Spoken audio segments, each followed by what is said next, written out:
आता बसा बसा थांबा जरा.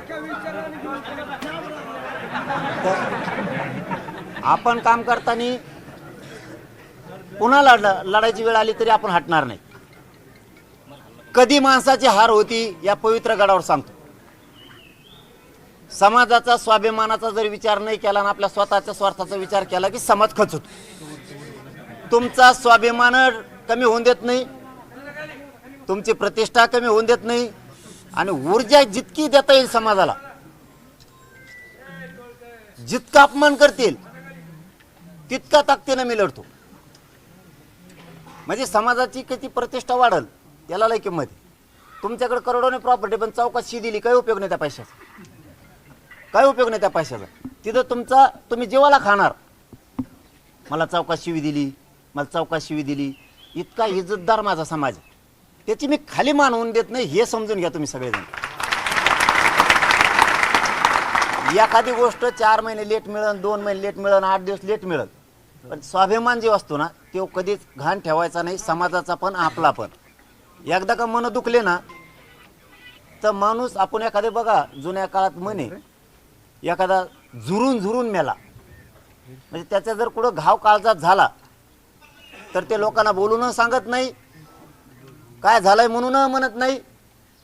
ते त्यालाच त्याचं प्रतिष्ठेचा अपमान वाटतं की आपण एवढे मोठे असून आपली इज्जत गेली वा. तसं मी समाजाला टप्प्याटप्प्यात का व्हायना विजयच केलं, हरू नाही दिलं, विजयच केलं. म्हणजे समाज त्याने उभा राहतो. थोडं थोडं का द्यायना पण दिलं ना, काय म्हणते सरसकट नाही. आता सरसकट दिलं नाही, थोडं दिलं नाही. आम्ही थोडं व्हायना दिलं, तू उलसिगळ द्यायना. तू कवा मीडियावरच दिसतो नुसतं पुस्तक एवढा लिह काय सांग, उपयोग काय.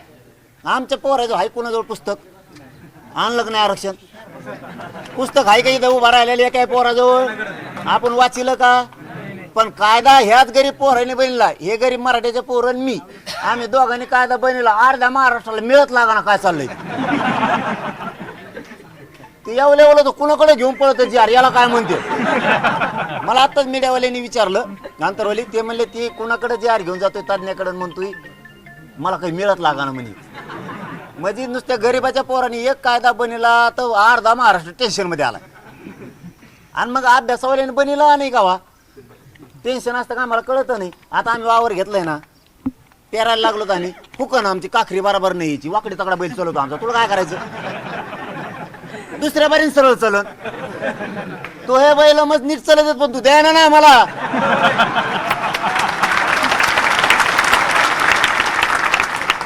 मग आम्ही चूक झाली तरी आम्ही आमची दुरुस्त करू, आणि बरोबर असलं तरी आमचं, आणि चुकलं तरी आमचं. तुला काही घे नाही का, तू मग हुशार आहे, तुला इंग्लिश वाचत येते, तुला कायदा वाचत येतो, पण तो 0.5% बी आरक्षण नाही दिलं. आम्ही 3 कोटी आरक्षणात घातलं आतापर्यंत, आणि पश्चिम महाराष्ट्र मराठवाडा पण घातला. चूक होत असते नाही असं नाही, तुमच्याकडून होईल माझ्याकडून होईल का दगड घालतात मग डोक्यात एकामेकाच्या. तू हुशार आहे, काही कामाचा नाही आमच्या, पण तू श्रीमंत, तू येशीत वाढलेला.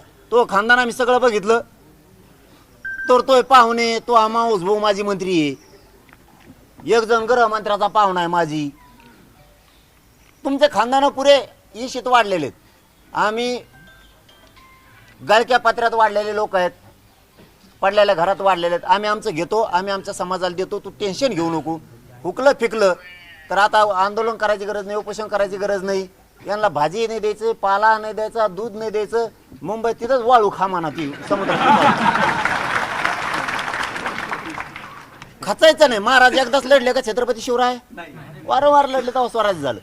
अरे आपण 2 वर्षात किती घातलंय आरक्षणात, हे स्वाभिमान ठेवायचं. त्यांनी सांगितलं का आपलं लगेच अयो काय हुकलं, काय रे हुकलं हुकून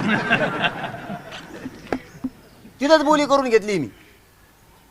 जर चुकलं तर सुधारित जार काढावं लागल. ते म्हणले हो, याला म्हणतात दाचका मराठ्याच्या गरीबाचा. आणि आपण एका लाईनवर क्लिअर राहायचं. आता कोणच्या, तुम्ही म्हणले हैदराबाद गॅजेट लागू केलं, विखे पाटील म्हणले, अर्ध मंत्रिमंडळ म्हणलं, मुख्यमंत्री देवेंद्र फडणवीस साहेब सुद्धा म्हणले आम्ही हैदराबादचं गॅजेट लागू केलं. आता आम्हाला काय माहित नाही म्हणायचं, प्रमाणपत्र पुढे वाचत बसताना लफडेन कुठाने भानगडे. शब्द चुकला तू तुला टाक म्हणा, काय ती टाक पण आम्हाला त्याच्याशिवाय नाही भेटणार.